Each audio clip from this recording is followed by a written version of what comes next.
is there a strategy then for, specifically to the example you mentioned about youth who struggle with this, or youth who are facing these kinds of backdrops in their daily lives? Is there a strategy for youth and families to deal with that, specifically related to things like bullying or the amount of marginalization that they might face? Yeah. So first and foremost, I say, as a parent, we need to practice what we preach. We also need to know what we don't know in some way, in terms of this, in terms of the entire body of our tradition. For me as a second generation, had I not asked the questions, and if my parents had not had the humility to say, hey, we don't know, but let's find out together, be open to that. If your kids are asking questions and you don't know, then do the research. We also need to acknowledge the fact, and we're seeing other cultures acknowledging this, that sometimes a lot of what the public knows about our tradition is a reflection of how the Europeans wanted to see our culture and tradition. So I suppose we could call it a decolonizing process, that we ourselves need to go through that. So it takes extra effort to investigate and look for sources that are rooted from within the tradition, rather than depending on things that are more academic in nature and may be weighed down by some of these inherent biases, these colonial biases, or a European lens that isn't necessarily going to reflect on the tradition in the way that it kind of how it worked in the space of the culture and the history.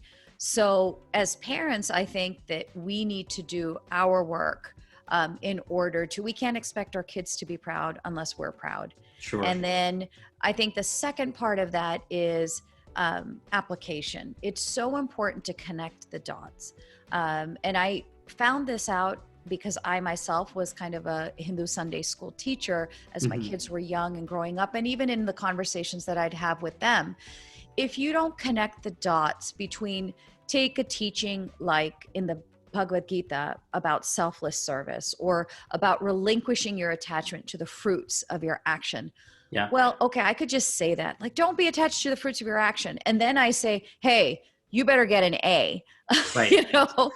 It's sort of a loose, it doesn't necessarily work that way. Right. You're giving a contradictory message. So that's an opportunity, one, to practice what you preach, that if you're going to talk about the Bhagavad Gita and this really transformative teaching of not being attached to the end result, and knowing that you only have control over your effort and bringing your best to whatever you do, well, then connect the dots.